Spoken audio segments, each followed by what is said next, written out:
बिस्मिल्लाहिर्रहमानिर्रहीम अल्लाहुम्मा सल्लि व सल्लिम व बारिक अला सय्यिदिना मुहम्मद व आलि मुहम्मद। वसवसे का बयान चल रहा है बाबुल वसवसा मिशकात शरीफ से, जिसमें 3 हदीसें पहले हो चुकी थी कि बताया था कि शैतान इंसान के दिल में कैसे वसवसा डालता है। वसवसा वो खुफिया बात, बुराई का ख्याल जो शैतान जहन में डालता है उसे वसवसा कहते हैं। ठीक है। तो अब यहाँ इस बाब में वही चीजें बताएंगे कि वसवसा होता क्या है, वसवसा किस किस्म का होता है, उसका इलाज क्या है वगैरह। वअन्हु क़ाल क़ाल रसूलुल्लाह सल्लल्लाहु अलैहि वसल्लम, और उन्हीं से रिवायत है, ला यज़ालु अन्नासु यतसाअलून हत्ता युक़ालु हाज़ा ख़लक़ल्लाहुल ख़ल्क़ फ़मन ख़लक़ल्लाह फ़मन वजद मिन ज़ालिका शैअन फ़लियक़ुल आमनतु बिल्लाहि व रसूलिही। मुत्तफ़क़ुन अलैह। हजरत अबू हुरैरा पिछली हदीस के रावी हैं, तो ये वो अनहु जब कहेंगे तो वो उन्हीं से रिवायत है, सेम रावी। अगर होगा नेक्स्ट हदीस में तो कहते हैं अनहु, और उन्हीं से रिवायत है। अन अबी हुरैरता रदी अल्लाह ताला अन्हु, ऐसे समझने का। क़ाला रसूलुल्लाह सल्लल्लाहु अलैहि वसल्लम, हुजूर अलैहि सल्लम ने फरमाया, ला यज़ालुन नासु यतसाअलून हत्ता, लोग एक दूसरे से हमेशा पूछते ही रहेंगे यहाँ तक कि ये कहा जाएगा, हाजा खलक़ल्लाहुल खल्क़, कि ये मखलूक तो अल्लाह ने पैदा की। फमन खलक़ल्लाह, तो अल्लाह को माज़ल्ला किसने पैदा किया। फमन वजद मिन ज़ालिका शैअन, तो जब कोई शख्स ऐसा सुने, ये बात पाए, फलयकुल, तो फिर उसे चाहिए कि कहे, आमनतु बिल्लाही, ईमान लाया मैं अल्लाह पर, व रसूलिही, और उसके रसूलों पर। मुत्तफ़क़ुन अलैह। यह हदीस बुखारी मुस्लिम दोनों में सही हदीस है। देखें, पहले भी मैंने बताया था कि वसवसा दो तरीके से नुकसान देता है। बाज वसवसे वो होते हैं जिससे अकीदा खराब हो जाता है, बाज वसवसे वो होते हैं जिससे अमल खराब हो जाता है। ठीक है। अब रहा जो वसवसा जो अकीदे को खराब करता है, उसकी एक किस्म यहाँ बयान की गई है कि शैतान किसी शख्स के पास आएगा, यूं सवाल जहन में डालेगा, अच्छा ये किसने, आसमान किसने बनाया, जमीन किसने बनाया, पहाड़ किसने बनाया, दरिया किसने बनाया। तो इंसान कहता जाएगा कि हाँ अल्लाह ने बनाया। तो आखिर में शैतान ये वसवसा डालेगा कि हाँ बताओ अल्लाह को किसने बनाया, माज़ल्ला। हालांकि इस अगर आदमी इस बारे में सोचेगा, गौर भी करने जाएगा, तो उसका ईमान जाया होने का अंदेशा है। क्योंकि अल्लाह खालिक है, ठीक है, वो पैदा करने वाला है, वो खुद किसी से पैदा नहीं हुआ। मखलूक पैदा होती है, क्रिएशन का क्रिएटर होता है, क्रिएटर को किसी ने नहीं बनाया है। ठीक है ना। तो अल्लाह क्रिएटर है, हम क्रिएशन है। तो अल्लाह के अलावा जो भी चीजें हैं, अल्लाह की जात और सिफात को छोड़ के सब मखलूक है। ठीक है। तो मखलूक के बारे में तो ये सवाल वैलिड है कि इसे किसने बनाया, लेकिन खालिक के बारे में ये सवाल ही इनवैलिड है। तो शैतान जो है इस तरह का वसवसा डालता है। अब ये जो फरमाया, लोग पूछते रहेंगे एक दूसरे से, इसका मतलब इससे पता चला कि इस तरह के वसवसे अकीदे के मुतालिक हमेशा हर जमाने में लोगों को आते रहेंगे। और जब आदमी इस तरह के वसवसे में पड़ जाएगा ना, तो फिर नास्तिक होने का भी अंदेशा रहता है उसका। ठीक है। दहरिए किस्म के बन जाते हैं। तो इससे फिर बचने की जरूरत है। अब होता यह है, यहाँ पे इलाज बयान किया गया कि जब शैतान इस तरह सवाल डाले कि माज़ल्ला अल्लाह को किसने पैदा किया, तो जवाब में क्या कहा। फरमाया सिर्फ आपने क्या कहना है, आमनतु बिल्लाहि व रसूलिही, मैं अल्लाह और उसके रसूलों पर ईमान लाया। हालांकि आप कहेंगे कि इसका जवाब क्यों नहीं दिया। याद रखिए कि अक्लमंद उलमा जो होते हैं, वो जानते हैं कि वसवसों के साइल का जवाब ना देना बेहतर है, बल्कि उसको जवाब ये दिया जाता है, सिर्फ बोले कि आप वसवसों के बारे में सोचना छोड़ दें, और बस इतना ही कहें कि मैं अल्लाह और उसके रसूल पर ईमान लाया, जैसा अल्लाह के बारे में हमको अकीदा सिखाया गया, रसूल अल्लाह सल्लल्लाहु अलैहि वसल्लम ने हमें जैसे बताया, हम वैसे मानते हैं। अब क्या पैदा, किसको पैदा किया गया, ये सवालों के अंदर हम पढ़ते ही नहीं हैं। तो सिंपल दीन है, सिंपल मसला बयान करना है लोगों को। क्योंकि देखा यह गया है कि अगर दारुल इफ्ता में भी जो लोग वसवसा लेकर आते हैं, उनको बोलेंगे ना कि वो कहेंगे भाई मुझे इस तरह का नमाज में ये फलां का वसवसा आता है, उसको उसको जवाब बताएंगे ना भाई ऐसा नहीं ऐसा, तो वो जवाब पर भी उनको वसवसा आता है। तो फिर ये इसकी एंड नहीं होती, लिमिट नहीं होती, तो वो लोग जो है साइकोलॉजिकल फिर मरीज बन जाते हैं उस चीज के। तो फिर इसका जो है आ, इलाज जो है दवा से नहीं, फिर परहेज से किया जाता है। तो उसके साइल का जवाब ही नहीं देते सवाल करने वाले, उसको बता देते बस इतना कह दे, आमन्तु बिल्लाहि व रसूली, इसी पर तू जमे रहना, बस वसवसों की तरफ ध्यान ना दो, जितना सोचेंगे उतना और कंफ्यूज हो जाएंगे। ठीक है। तो अब इसकी वजह से बाज लोगों को बदगुमानी क्या होती है, देखो उलेमा के पास हम गए, इनको तो जवाब ही देने नहीं आया, हम पूछ रहे थे कि अल्लाह को किसने पैदा किया, उनके पास जवाब ही नहीं था, और हमको बोल रहे हैं कि अल्लाह पर ईमान लाया और रसूल अल्लाह पर ईमान लाया, ये बोलो। हालांकि ऐसी बात नहीं है। ठीक है, मरीज को देखकर उसके हिसाब से इलाज दिया जाता है। तो उलेमा को पता होता है किस सवाल करने वाले का जवाब देना चाहिए, किसका नहीं देना चाहिए। तो हुजूर अलैहिस्सलाम ने लोगों को इजी सोल्यूशन दे दिया है। ठीक है, डायरेक्टली वसवसे का जवाब नहीं, बल्कि सिर्फ इलाज दे दिया, बस ये बोला करो छोड़ दो, इससे तुम नजात पालोगे। क्योंकि हर शख्स वो जवाब को नहीं समझ सकता। उसी तरह अगली रिवायत देखे, वो वान इब्ने मसऊद रदियल्लाहु अन्हु क़ाला क़ाला रसूलुल्लाह सल्लल्लाहु अलैहि वसल्लम, हजरत इब्ने मसूद यानी अब्दुल्ला इब्ने मसूद रदियल्लाहु ताला अन्हु से ये हदीस रिवायत है कि हुजूर अलैहिस्सलातु वस्सलाम ने फरमाया।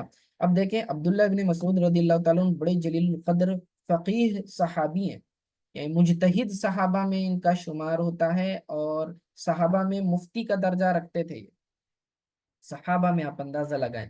ठीक है, इसीलिए इमाम आजम अबू हनीफा रदी अल्लाह ताला अन्हु के अक्सर जो फिqही अकवाल हैं, या जो फ़िक़्ह हनफी जिसके ऊपर कायम है, ज्यादातर रिवायतें वो इब्ने मसूद रदी अल्लाह ताला अन्हु के लेते हैं, क्योंकि ये फ़कीह और मुजतहिद सहाबा हैं।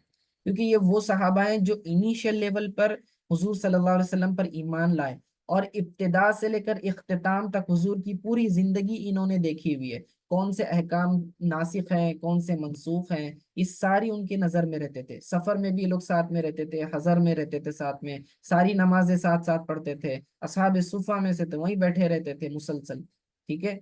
और बाज लोग जो है, बाज सहाबा दूर दराज के इलाके में रहते थे, यानी कि कहीं यमन से आ गए, कहीं शाम से आ गए, थोड़े दिन हुजूर की सोहबत में 15 दिन रहे, फिर चले गए, एक मर्तबा भी देख लिया तो सहाबी बन जाते हैं। लेकिन अब उन सहाबा के नॉलेज में और इन सहाबा के नॉलेज में जो रेगुलर है और जो इर्रेगुलर है, दोनों में फर्क हो जाता है। तो जो रेगुलर सहाबा हैं उनकी फिका, उनका इल्म ज्यादा मजबूत होता है, और जो इर्रेगुलर सहाबा होते हैं तो उनकी फिका जो है वैसी मजबूत नहीं होती। ठीक है, इसकी वजह से बाज रिवायतों में इख्तिलाफ पाया जाता है। अब उसकी आसान मिसाल आप कहेंगे कि बाज लोग नमाज में रफ़े यदैन करते हैं, बाज लोग नहीं करते। ठीक है, तो इस तरह के इख्तिलाफात क्यों आते हैं? एक हदीस में आता है कि इमाम के पीछे क़िरात करनी है, दूसरे में आता है नहीं करनी है। ठीक है, ऐसा क्यों होता है? एक ही मौजू पर दो हदीसें क्यों होती हैं? एक मर्तबा हुजूर ने एक तरीके से अमल किया, बाद में वो हुक्म चेंज होता है तो दूसरे तरीके से करते हैं। लेकिन होता ये है कि अब ये हदीसें पूरी की पूरी महफूज हो जाती हैं, क्योंकि जिस वक्त हो सकता है रफ़े यदैन हुजूर सल्लल्लाहु अलैहि वसल्लम कर रहे थे, बाद साहबा आए, उन्होंने देखा हुजूर की नमाज का तरीका, चले गए, फिर जिंदगी भर कभी वापस आए नहीं। अब उन तक ये बात पहुंची ही नहीं कि नमाज के तरीके में जो है रफ़ा यदैन फिर मनसूख हो गया। जो रेगुलर सहाबा थे तो उनको पता था, जैसे कि इब्ने मसूद रदी अल्लाह ताला अन्हु शुरू में भी करते थे, बाद में छोड़ दिए, तो उनको पता रहेगा। जो रेगुलर सहाबा हैं एंड तक हुजूर के साथ जो रहे। अब होता क्या, मुहद्दिसीन क्या करते हैं, जो भी हदीस मिल गई सारों को जमा कर लेते हैं। ये वाले जो रेगुलर साहबा है उनकी भी, इर्रेगुलर साहबा उनकी भी, सारों को जो है जमा कर लिया।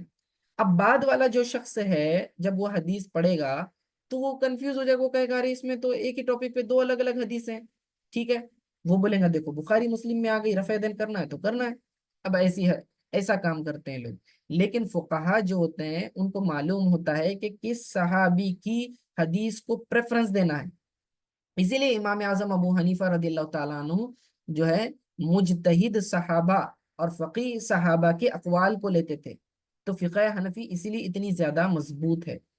आप समझे बात को? इब्ने मसऊद से ही क्यों लिए रिवायत, और बाकी बात सहाबा की रिवायत क्यों छोड़ दिए?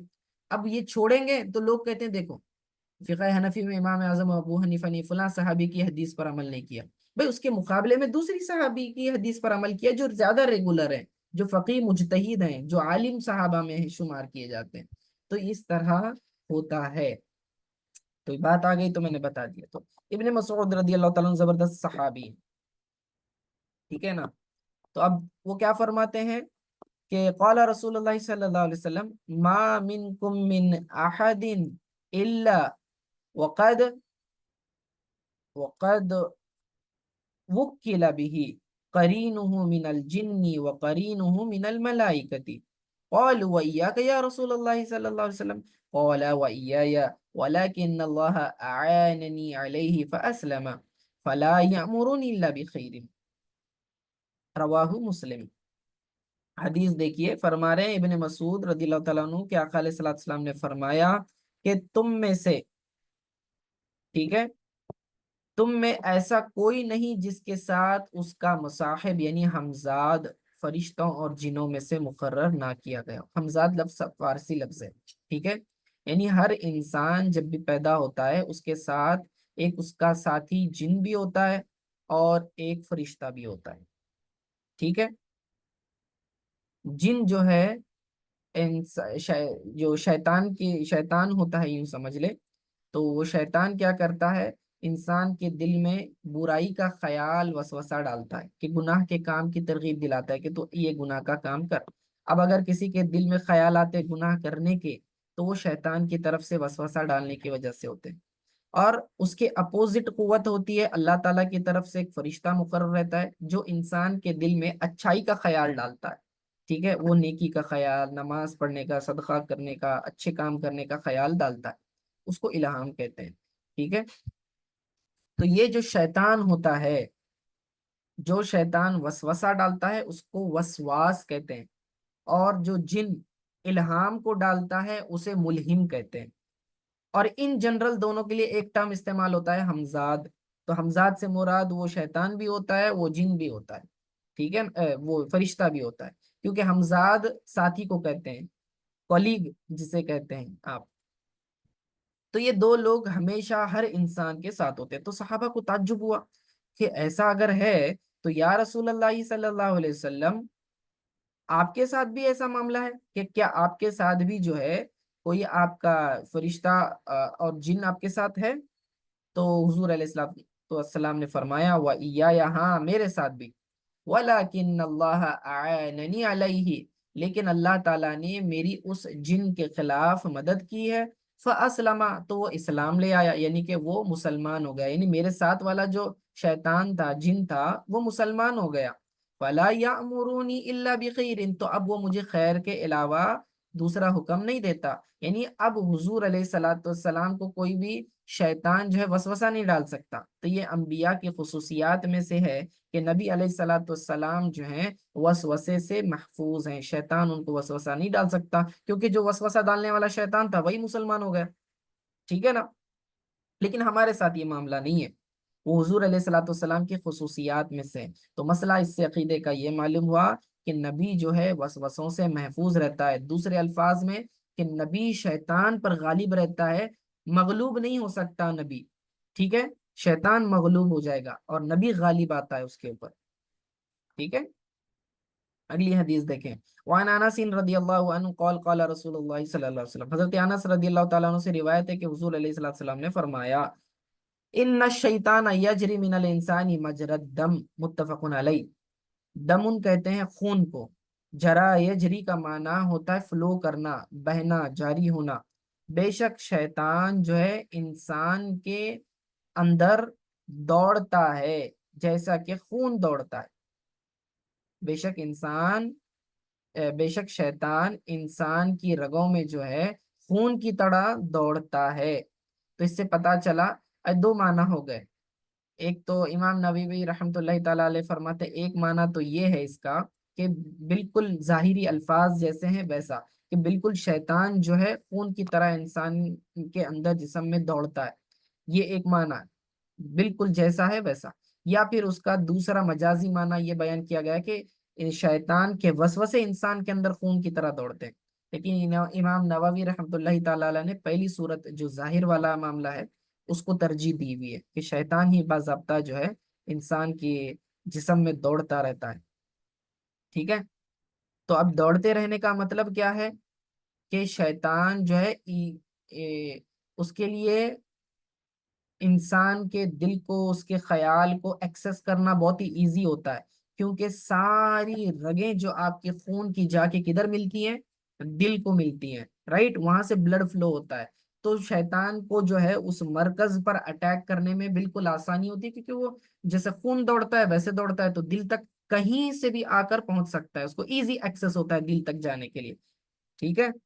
تو اسی لیے شیطان جو ہے دل میں وسوسہ ڈالتا ہے۔ ہو گیا؟ آگے یہ بھی یاد رکھیں کہ شیطان انسان کے دل میں جو دوڑتا ہے، سوری، خون کے اندر دوڑتا ہے، یہ جو بتایا دوسری حدیث میں آتا ہے کہ یہ شیطان انسان کے جسم میں گردش کرتا رہتا ہے، فلو کرتا رہتا ہے، اور اس کو گمراہ کرنے کی کوشش کرتا رہتا ہے۔ تو اس کو اس کے راستوں کو بند کیسے کیا جائے؟ تو فرمایا بھوک اور روزے کے ذریعے شیطان کے راستوں کو بند کیا جائے، کیونکہ اس سے شہوت میں کمی آ جاتی ہے، اور اس کے جو ہے ایسا آدمی وسوسوں کو زیادہ قبول نہیں کرتا۔ اسی لیے آپ دیکھیں کہ رمضان شریف میں جو ہے لوگ نیکیوں کی طرف زیادہ مائل رہتے، بہت کم لوگ گناہ کرتے، ٹھیک ہے؟ تو 5 وقت کی نماز پڑھتے ہیں، تہجد بھی پڑھ رہے ہوتے ہیں، لیکن عام دنوں میں فجر بھی نہیں ہو پاتی ہے۔ ایسا کیوں ہوتا ہے؟ کیونکہ انسان رمضان میں جو ہے بھوکا رہتا ہے، بھوک سے شہوت ٹوٹتی ہے، خواہشات انسان کی کم ہو جاتی ہے، کنٹرول پاور آ جاتا ہے، تو شیطان اگر وسوسہ ڈالے گا بھی تو بھی وہ وسوسہ قبول نہیں کرتا۔ اسی لیے جو رمضان کی حدیثوں میں آتا ہے کہ شیطان جو سرکش شیاطین رہتے جکڑ دیے جاتے ہیں، تو اس کا بھی ظاہری معنی ایک ہے کہ واقعتاً ان کو زنجیروں میں باندھ کر جو ہے پھینک دیا جاتا ہے رمضان پورا ہونے تک، یا پھر اس کا معنی یہ ہوگا کہ شیطان وسوسہ ڈالے گا تو مومن اس وسوسے کو قبول نہیں کرتا، ٹھیک ہے؟ اگلی حدیث دیکھیں، وعن ابی ہریرہ رضی اللہ عنہ قال قال رسول اللہ صلی اللہ علیہ وسلم ما من بنی آدم مولود الا یمسہ الشیطان حین یولد۔ کہتے ہیں کہ حضور علیہ الصلوۃ والسلام نے فرمایا کہ ابن آدم میں سے ایسا کوئی نہیں ہے جسے پیدائش کے وقت شیطان نہ چھوتا ہو۔ یمس، مس یمس کا مطلب ٹچ کرنا، چھونا، ٹھیک ہے؟ مولود پیدا ہوا بچہ، بنی آدم آدم کی اولاد، یعنی آدم کی اولاد میں سے کوئی بھی بچہ ایسا نہیں ہے کہ شیطان اسے چھوتا نہیں ہے، حین یولد، جب وہ پیدا ہوتا ہو، ٹھیک ہے؟ جب وہ پیدا ہوتا ہے تو شیطان اس کو کیا کرتا ہے؟ چھوتا ہے، فرمایا فَيَسْتَهِلُّ صَارِخًا، تو پھر وہ کیا کرتا ہے؟ چیختا ہے، یعنی بچہ روتا ہے، من مس الشیطان، شیطان کے چھونے کی وجہ سے بچہ روتا ہے، غیر مریم و بنیہا، سوائے حضرت مریم علیہ السلام اور ان کے بیٹے حضرت عیسیٰ علیہ السلام کے، بخاری اور مسلم کی حدیث ہے۔ اب اس میں یاد رکھیں، اس میں کیا بیان کر رہے ہیں کہ آج بھی ہم دیکھتے ہیں کہ بچہ پیدا ہوتے ہی روتا ہے، تو اس رونے کی ایک وجہ، کئی وجہ ہو سکتی ہیں، جسمانی تکلیف کی وجہ سے بھی روتا ہے، لیکن بھوک کی وجہ سے بھی روتا ہے، لیکن ان رونے کی وجوہات میں سے ایک وجہ یہ ہے کہ حضور علیہ الصلوۃ والسلام نے فرمایا کہ یہ شیطان کے چھونے کی وجہ سے روتا ہے۔ چھونے کی وجہ سے صرف ٹچ کرنے کی وجہ سے نہیں، وہ جو ہے انگلی چباتا ہے پیٹ میں اس کے بچے کے، اس کی وجہ سے، وہ درد کی وجہ سے بچہ روتا ہے۔ لیکن یاد رکھیں یہ جو معاملہ ہے اس میں ایکسیپشن ہے، حضرت آدم علیہ السلام کو اور حضرت حوا علیہ السلام کو بھی شیطان مس نہیں کر سکا، کیونکہ یہ آدم کی اولاد نہیں ہے نا، آپ سمجھیں؟ آدم علیہ السلام تو مٹی سے بنے، تو آدم علیہ السلام، حوا علیہ السلام، اور حوا علیہ السلام کو تو آدم علیہ السلام کے رب سے بنایا تھا، تو یہ بھی دونوں ایکسیپشن میں آ گئے۔